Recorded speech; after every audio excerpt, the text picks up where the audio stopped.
But this expression is talking about a body. A body. That's why when he had to place it in context, he said he is the head of what? The body. So he was talking about a body.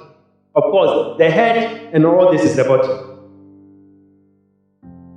But sometimes to extinguish for the purpose of communication, you say, oh, the head and the body. Oh, has to do with what? A man's body. So he says he is the head of what? The body. Not a body, the body. He's being very specific. He says he is the head of the body. Then he showed you who the body is. Is who? No, looking. Sometimes we're even looking and we still don't get the exact picture. So looking, the body is what? It's like I say, he is the owner of the chair. Then I say the green one. What is the green one referring to? The chair, that particular chair. So he says he is the head of what? The body. Then after he says the body, then he says what? The church. So who is the body? Who is the body? Break it down. Who is the body? Break it down. Then you don't explain a word with the same word. You are saying church again. Nah. Go to good schools. Schools with flesh on them, not bones. He's the only one who can get what I'm saying. Get school with flesh, not bones. Don't go to LA, bone LA. You know what I'm talking about. So break it down. First, let's start from where we started. The body is what? Break it down. The body is what? Break it down. People are still saying, hey, make room for faults. Make room for faults. You gave me the first one. You said the body is what? The church. Then I said, break it down. So you can't break it down by saying church again. Break it down. So the body is what? God is you. Isn't the church his body? And who are the constituents of the church? You and I. So make it personal. So now me. So he is the head of the body, the church. And the church is made up of who?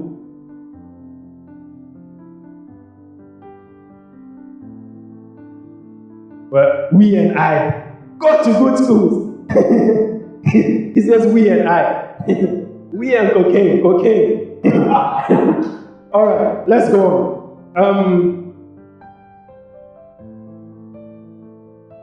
Listen, please. Then he says, he is the head of the body, the church. Who is the beginning? Who is the... How can you see such things and live a life of mediocrity?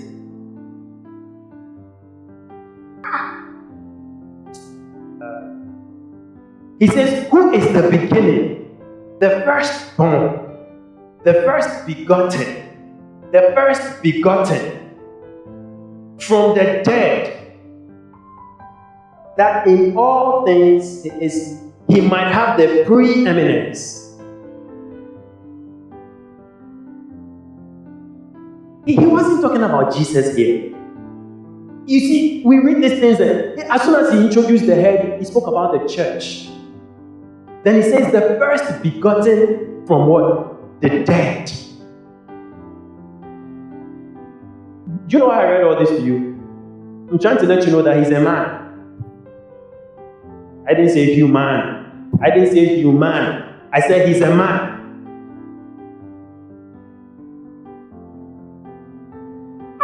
Why am I letting you know he's a man? I told you he's a man who knows his rights. That's why, because he knows his rights. Angels, principalities, powers are what? Subject to him. So you need to know your rights. That's how you reign. Now give me your favorite verse. They that receive the abundance of grace and the gift of righteousness. He says they shall do what? They shall do what? Those that receive what? And what? And what? And what? Check it. Every time they have to talk about reigning or subduing or dominion, rights have to come before. He said he's at the right hand of God, so angels, principality. And he says, those that receive the abundance of grace and the gift of what? And the gift of what? Rights. Those whose rights, they've been given rights they didn't work for. That's what he means. They've been given rights they didn't work for.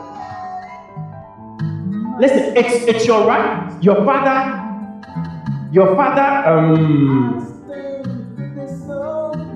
by being a child of your father, right? By being a child of your father, it's your right to his inheritance. You didn't work for it. It's a right. I'm trying to break down something for you to understand. It is your right because he's your father. And what belongs to him rightfully belongs to you based on rights.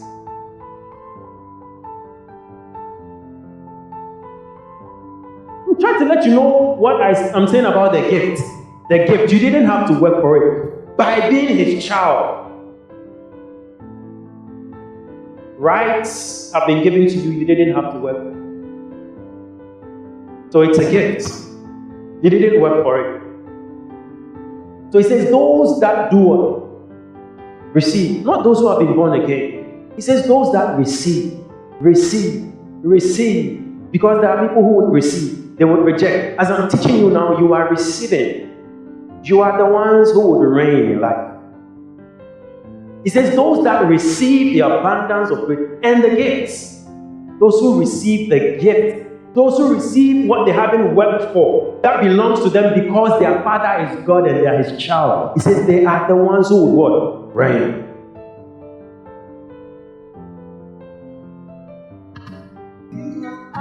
Glory to God. All right. So where are we? Where did I read for you right now?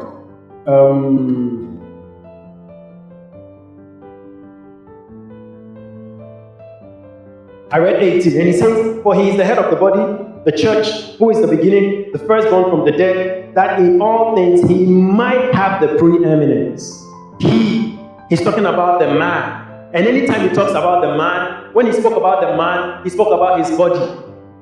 So he's saying that we, not we in the sense of pluralism, but the head and the body would have what? Preeminence. Preeminence. That's if even you know what that word means. Preeminence. To be the first. That not first by arrangement. First by quality. First by choice. First as in proton. First because you are second to none. That's what preeminence means.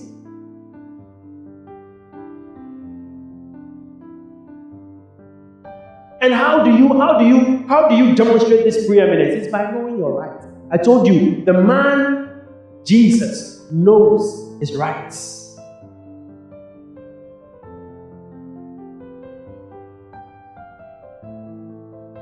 So you have to know your rights.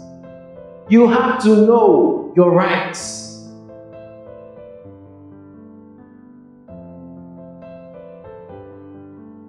Christianity is not religion.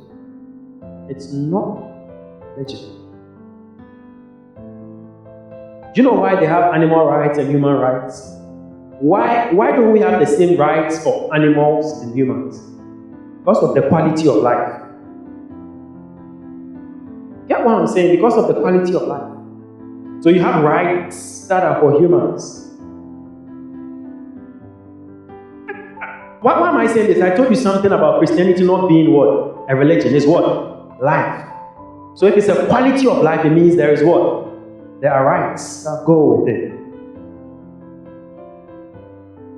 Religion is about rules, regulations, and obligations. But life is about rights. I have the right to be here. You know that some places you go to, they'll tell you no dogs allowed, no animals allowed. Because they are no humans, they don't have the rights. But if you go there, you have every right. Once you meet the criteria of who a human is, you have every right to enter. Unless maybe there are classifications, but if it's just a place that it's for human assembly, you have every right to go in. They'll tell you, please leave your dog out. Because it's not, the dog doesn't have the right to be there, but you have the right to be there. So you have rights. As a child of God, as a new creature, you have rights. Do you know? You have to know. Even human rights, people don't know. Human rights, that's why. And those who are even supposed to enforce the rights don't know the rights. So the custodians of rights are abusing the receivers of a right who are ignorant of their rights. Most of us here, when we see men in uniform, we begin to. Let me read. You'll be shocked. Let me read some rights to you. You will be shocked.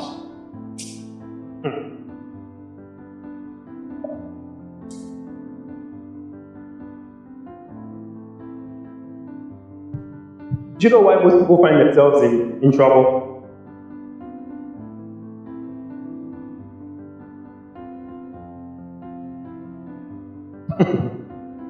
And it's funny when a policeman confronts a civilian. The first thing he will read to you is your rights, but because you are ignorant, you do what? I almost said you wrong the rights. The rights that are supposed to be your advantage, because you are ignorant, you defy those rights. It tells you have the right to remain silent. Have you realized most people don't? They don't want to be silent. It's the best thing to do. It's the best thing to do if there is an issue. If even you were caught in the act, you have the right to remain silent. I'm telling you, that is the downfall of most people. That's why he tells you have the right to remain silent. Anything you do or say, he says, will be used.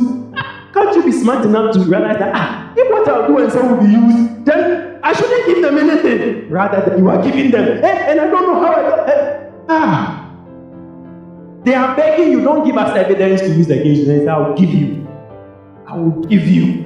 He says, anything you say or do will be used against you. So you have the right. It is your right. You ask your question. You don't even have to say no comment. He asked, what are you doing here? How did you get here? Were you the one who did it? It is your right. Don't talk. Then they tell you have the right to a lawyer. Take that one. The right. It is your right. Shut up. Take that one. That's the best thing to do. Go for a lawyer.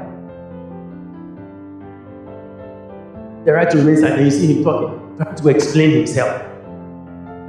See, they speak legality, so not grammar. Listen, when it comes to legal things, it's not grammar. It's not grammar. It's not how fluent you are. In fact, that will be your disadvantage. Because you fluently explain your ignorance. It's not grammar.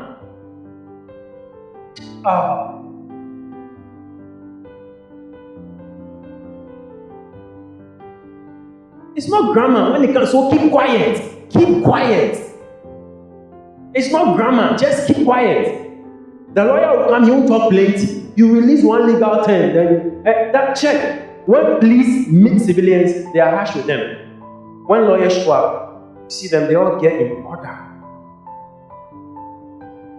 You realize that the lawyer rather begins to intimidate the policeman. We were dealing with the land case some time back. Hey! That's why I saw the power of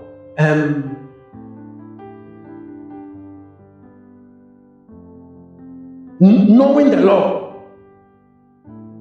We were two. And then the other guys were also long talk. This is long talk. When ignorant people meet, long talk. When we talk, then they talk. When we talk, then they talk. Hey, and we were having the upper hand in the situation, but the guy seemed to be winning.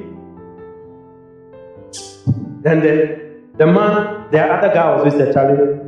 We need to get a lawyer. And we got a lawyer. The next meeting, the guy came to sit down. These guys were They were quite, I was shocked.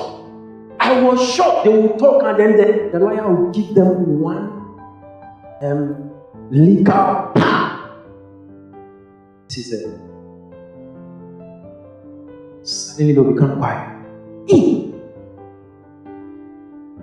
They will talk, then you give them one word, then they'll get quiet. I was amazed. Realize it wasn't grammar. The lawyer knew the law. He knew the rights. He understood legalities. So he was speaking according. It's not grammar. That's why Satan it's not how fluent you are in your prayer. It's not how fluent. It's what? Knowing your rights. I said I'll read some few stuff to you so that you will know. I told you the first one. I said you have the right to remain what? Silent. Use it. Don't talk. Don't even try to explain what is right. As in, don't. You know, in the courtroom, people don't win cases because they did something or they didn't do something. It's how well their lawyer argues the case. You find murderers walking out of the courtroom free. It's about legalities.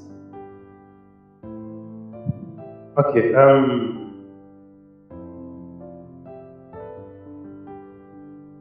It says you have the right to refuse to consent to a search of yourself, your car, or your home. You have policemen who are ignorant, drivers who are ignorant. A policeman will catch you and open your door and let me sit down. He can't even search the car, yet he can sit in it. Let's go to the police station. It is in Ghana you see such nincompoop acts. You don't even have the right to search the car.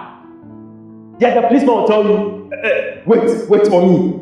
And then he will come and open the person and he will jump into the car. Let's go to the outside. The policeman knows he's not supposed to sit in. He will just write the thing. He will place it on that if you like, don't go. Listen, if you like, let me stress it, if you like, don't go. Nobody will sit in your car. You see, most of them want to ensure getting into the police station. That's why. Listen, nobody will chase you. They'll put it on there. You will confess like David. He says, even when I go under the sea, I can't escape your love. Just try it. Nobody will chase you. But you will see how effective the Lord works. Here they'll jump into your car. He has no right. He has no right. We are here. Listen, a policeman can hear an issue and then he will barge into your house. He will barge into your house. Without a search warrant, you are not supposed to enter anybody's house. If even the thing is there, go to the court, get a search warrant, or go to a judge, get a search warrant before you can come and you can enter that person's house. And they know their right. They are taught right from so the kids and stuff, they know their rights. You meet someone, you tell you, no, you have no right to enter my house. So you find the policeman will go and he knows. So he'll go. He's not powerful because he's a policeman.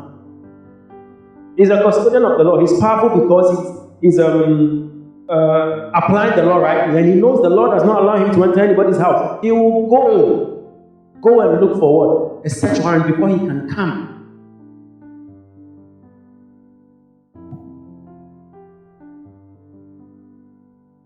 In a lawless country, I mean, catch someone and put him in jail.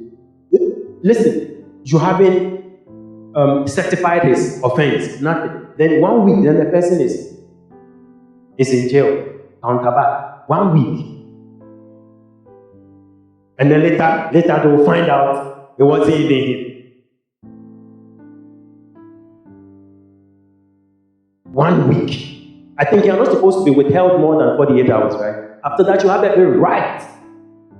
But here, they will withhold you 1 week and beat you within the 1 week. Yeah, they will beat you. It's like what he feels like is right. You get what the policeman feels like. When he feels it is right. You come back with bruises and nobody. Who are you going to report to?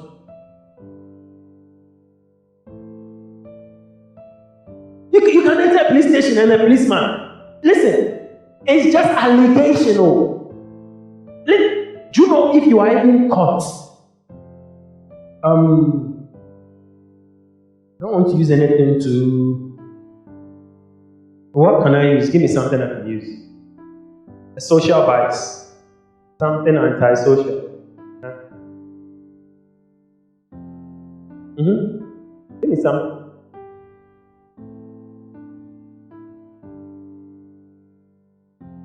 No, I want something that here you can be caught. What? Caught at the scene of what? No, I didn't want something you really did. You get me? Not stealing. No license or stealing.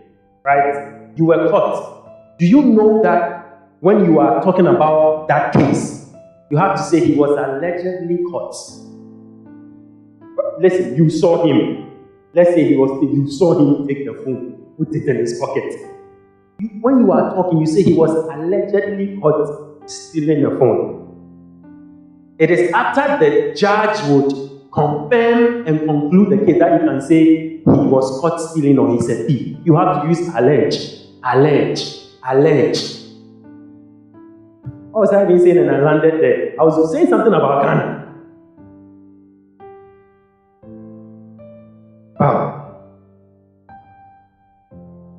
Good.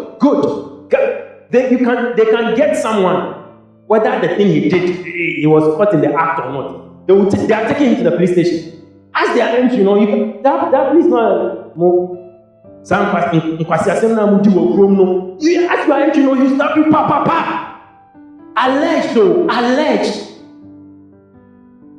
Alleged. It's not confirmed. As the allegation or as maybe they are bringing you, you are coming. I don't know. Some will not even say, oh, we are for yes, say. Free.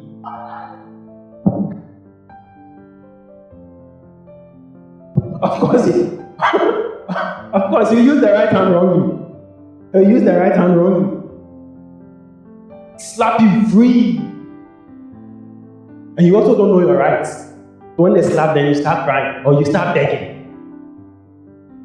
He slaps you like that. You know him, I know my rights. I will sue you for this. They will check him. But you have to slap him. Oh, I beg you. You see, yeah, he knows. You are encouraging his ignorance. He will, but you just, or us is coming. You see, because the person even thinks he's a policeman, he won't even do anything to stop the slaps. You have every right. See that you can hold his hand. You have no right to slap me. Don't say you can't slap me. No, he can. I told you, it's not grammar. It's about legality. As soon as you say you have no right, he knows. Sometimes he doesn't even know the constitution and rights. But as soon as you start to speak, you start using legal terms. He will focus. So he may not even know he has no right to slap you. But as you say, you have no right to slap me. You can tell that maybe you see him menacingly coming. You can tell that this guy will like a pound of your cheeks. As he's coming, you say, hey, you have no right to touch me. And it's true. You have no right to touch me. And they will check him. Just say they'll do everything to make your life uncomfortable at the place, but you need to know your rights too. You have no right to that. They will check him. But he comes and then he's slapping you and you are begging. Two blind people. You will definitely enter a ditch. You have no right. He has no right to search your car unless it's been approved that the crime has been committed and he has to look into your car. He has no right. And these are human rights I'm reading to you. Human rights. I mean human rights. See what human rights can do.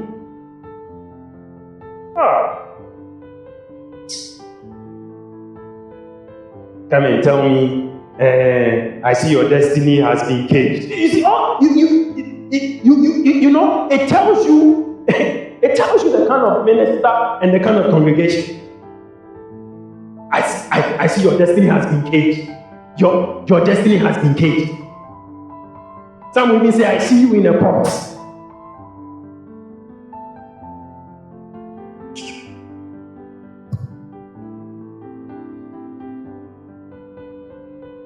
He says, listen, if you are not under arrest, listen, the guy has to come with an arrest warrant.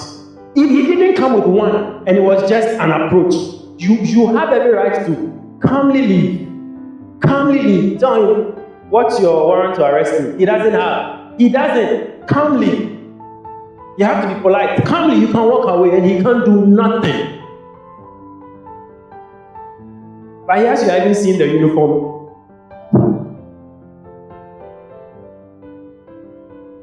As you see the uniform, you are making one Ghana ready. We'll edit this part. No long. You've not even done anything wrong, but you are in the car. Then you begin to wonder. You know, there are some places where before meeting starts, you have to ask for forgiveness of sin. So you have to. It's like you have to look for something. This week did I do something wrong? So that you've done nothing wrong, but because the policeman is approaching and you don't know your rights, then you start checking. Is everything all right? Since you have the right to walk, if there is no arrest warrant, you have every right to walk away calmly. Tell him, you can't arrest me. Go for a warrant before. Walk away. So recently, a recording, one lady who was just being harassed by a policeman. They had already searched the bag. The ladies had done it, and the man wanted to search the bag. And she didn't know it. You see, she was making noise. And I'm live on TikTok. That is not legal. These things don't show you know your rights. And she was crying. You don't have to cry when you know your rights.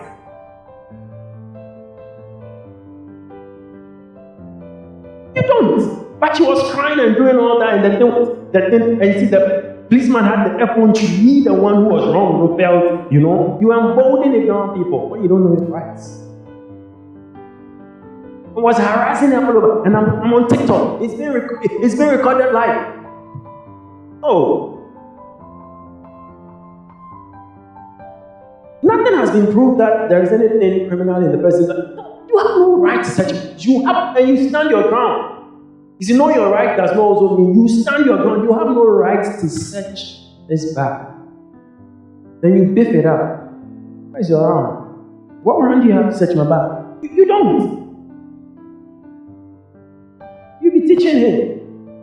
You would see. Do you think if that policeman had met a lawyer, a lady lawyer, he would have been doing what? I'm sure these are the egoistic men who like to look down on women. And so it even shows up in their jobs. They meet a woman and they want to, demean her. You think if she had met a woman who was a lawyer, he would be doing this buffoonery. One word from God. From Goddess. One word from Goddess. You will silence him. Tell me you have no warrant. You don't. Yeah, I'll see you in court. You don't even have to tell the person you are a lawyer. You don't. But people don't know all this. You have people fooling in a lawless society. The lawlessness is the law. Let me read another one to you. He says, if you are not under arrest, that's why I say, if you are not under arrest, you should be able to arrest him because he has a warrant. You see a policeman fighting with a civilian. I've come to catch you. I say, I won't go. And listen, it's not about I've come to catch you, matter. I brought the warrant. I showed it to you, said, don't go. That's already contempt of law. The court is already, he even has to leave you and go. Another offense to your offense. He doesn't have to say, I'm dragging you. It shocks me. They go to places and then you see them, then they'll be holding them. Have you seen the Western police or foreign police do that? Then they'll be holding the person. No. If he comes, he'll tell you, please. And listen, if your attitude is not provocative, or they won't even handcuff you. They won't. It's when they, through discretion, think you may be violent or the crime is heinous and you may. That's when they have. But no, he'll just assure you, let's go. But here, it will hold you, and then it will zook you. Meanwhile, you are even in handcuffs too. Person in handcuffs, where is he going? Then he will zook you. Then the ignorant person, don't touch me. Hey, relax, relax. Nico, relax. He has no right to touch you. He has, and you see some touching the ladies in English, and he has no right to touch you. But you don't know. You think he's a policeman, so he can do anything he wants.